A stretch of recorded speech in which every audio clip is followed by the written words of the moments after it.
Hey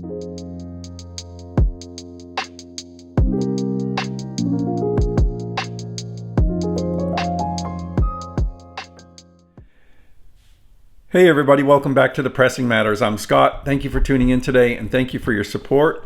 Today I'm going to be talking about a pivotal album in my musical journey, and it's called Genesis Seconds Out. The reason I'm revisiting this is I just covered some Genesis titles in the Atlantic 75 announcement video. So I got to thinking about this album and the tour, which I saw. And I was like, I need to revisit this album. It had been out of my collection for a while. So I picked up the Abbey Road's half-speed remastered version. I'm going to tell you all about it in a second. Before I get started, a couple of things. A, if you haven't subscribed, please subscribe. B, thank you to the several people who have used the Super Thanks feature. I don't mention it very much, but it is listed below every video. It's, I think it's a heart or a hand, and it says thanks on it. That is a way that YouTube has provided for viewers to say thank you and donate to the channel. If you like a particular video or you just like what I'm doing and want to say thank you, you can use that feature. It's a very safe and easy way to donate a few dollars to the channel, and it's much appreciated. The third thing is there is a Pressing Matters Amazon affiliate storefront listed in the description box. So I've put a lot of interesting things in there, mostly the major jazz series, but there's also a selection of popular titles and other equipment and accessories, things that I've thought about carefully. If you want to check it out and you're going to use Amazon anyway, this is an excellent way to support the channel. So thank you for checking that out. I really appreciate that too. So let's get on to Seconds Out. I was working at a record store at the time. There was a drummer that worked there, a little older than me, and he was going crazy about Trick of the Tail and Wind and Wuthering. He loved those albums. He loved Phil Collins drumming. And when they announced the 77 tour for Wind and Wuthering, he was going, and I went with my friend too. I don't remember the exact location, but it was in New England. I think it was Boston, Hartford, or Springfield. I think it was Springfield, honestly, if that is an actual date. But that was a great show. One of my first concerts, and certainly my first Genesis concert. So this album really means a lot to me, and I might react a little more emotional to it than someone who didn't see the concerts. But if you're familiar with Trick of the Tail, Wind and Wuthering, and the best of the Steve Hackett era Genesis, then you'll be thrilled with what you hear on this album. One thing about this album that sets it apart is since Phil is now in the lead role and up front on the stage, they needed a drummer. So they chose Chester Thompson to do the drumming for the tour, and he is fabulous. I can see why my friend really got into this album. When this came out, we played it all the time in the store, and he was like, I can't believe how great the drumming is on this. It is. It's beautiful. It's not I wouldn't say it's flashy. It's just there, and it fills in every little moment with something interesting and really amazing sound on the drums. Phil is in a wonderful mood. He's very relaxed. I was up close. I remember seeing him and his expressions and his mannerisms, and he was so charming and so casual. Such a departure from the more serious, more avant-garde, and kind of theatrical presentation of Peter Gabriel. This album really should be played at concert hall volume. It has wonderful deep bass on it, which is so important for anchoring these songs and making them have the impact that they did in concert. So we have Squonk, which opens the album from Trick of the Tail. A great, powerful opening track. And it's beautiful, and it has great bass impact. The drums sound clear. The vocals are very nice and up front, and this is a great track to open the album. Just beautiful. Carpet Crawlers is a Peter Gabriel signature tune from Lamb Lies Down on Broadway.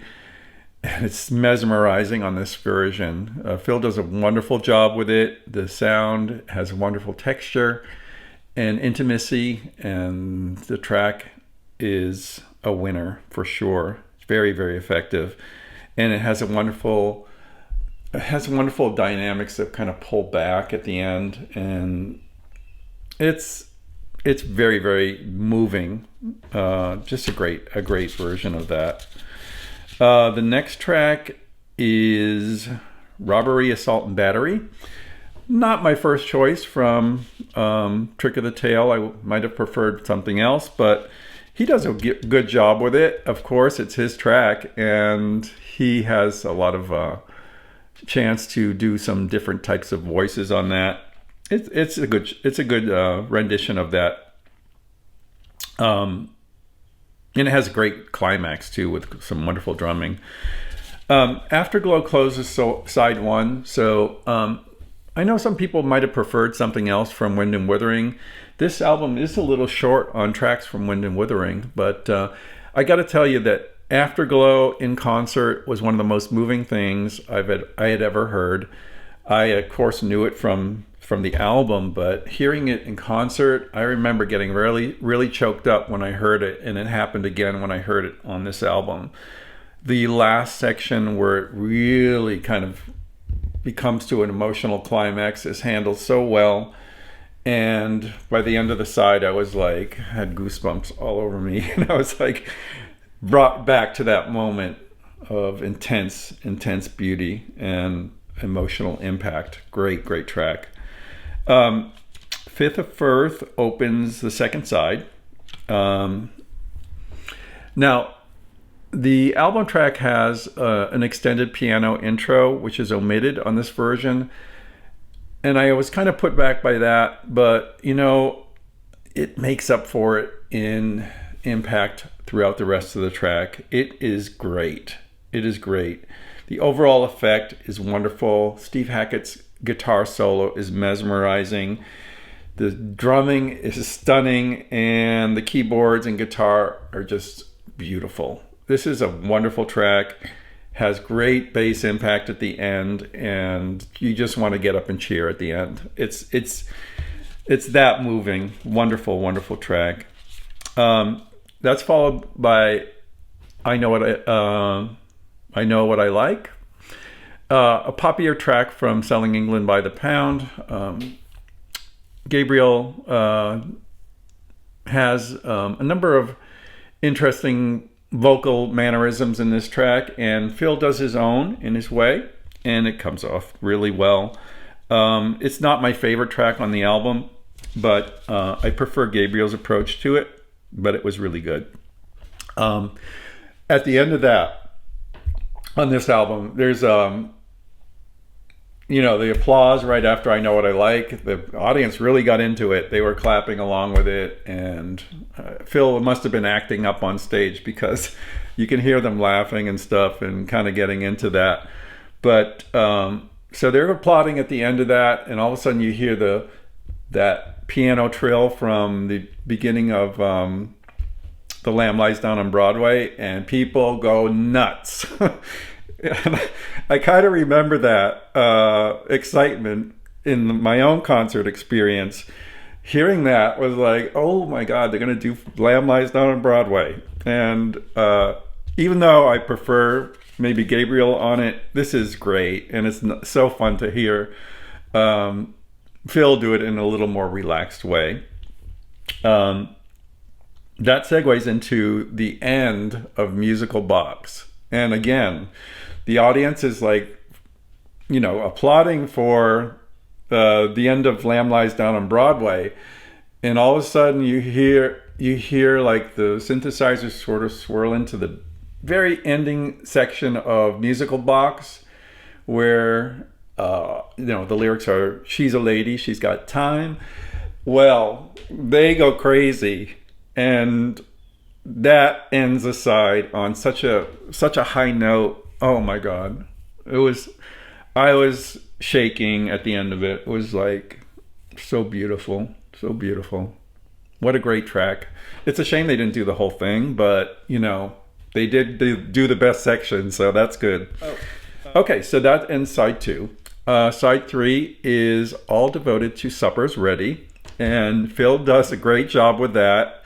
You know, I would have thought maybe, you know, maybe I would have been disappointed by such a tune that's so embodied with Gabriel's character, but Phil does a great job with it. He makes it his own, stays true to the original too, and wow, it's amazing. And the end Apocalypse section will stun you with its beauty.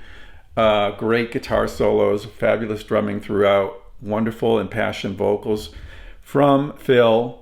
Sometimes the vocals are a little bit less distinct than on the rest of this album, but I'm not sure why. I don't know if that was an effect or not, but the end is awe-inspiring. You will be very, very impressed, and will probably want to get up and cheer or cry or something at the end. It's really, really beautiful. Side 4 continues with Cinema Show. So this was recorded the year before, also in Paris, I think, but they used Bill Bruford for the drummer on that tour, and I don't remember them doing that in concert where I saw them, and it's a shame because that is one of the best tracks on the album. The sound quality drops just a tiny bit. I don't think it's got as much bass impact as the rest of the tracks on the album, but the performance is like a tightrope act. It's like the end is, how can I say this?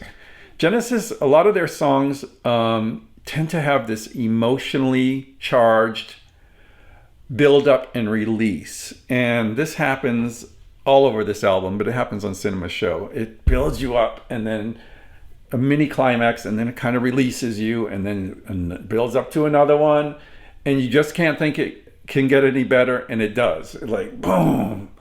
It's Cinema Show is like the coming of God at the end. It's so, so beautiful.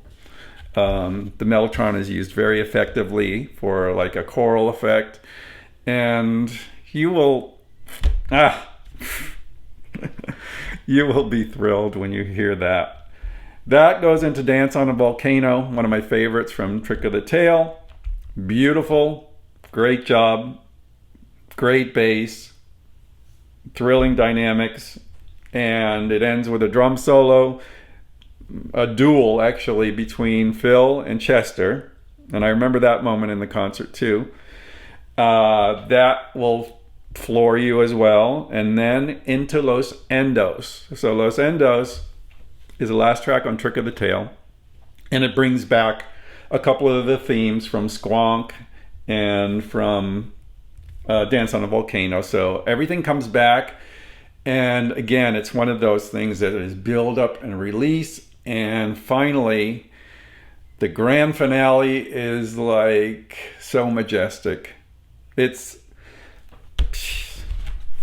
man, the first time I heard this time around, I was emotionally shaken, honestly. It may not happen to you if you didn't see the concert, but even if you haven't, if you love those tracks from Trick of the Tail and Wind and Wuthering and some of the highlights from the Gabriel era, you're gonna love this album. It's extremely good, very, very good. And the sound on the half-speed master version is great. I didn't do a comparison with an earlier pressing. I didn't really have any interest in doing that. And this sounds wonderful. It's pressed really well. It has custom labels. Great job all around. So thank you for revisiting this concert with me. Until next time, I'm Scott for The Pressing Matters. Thank you so much for watching, and have a great day.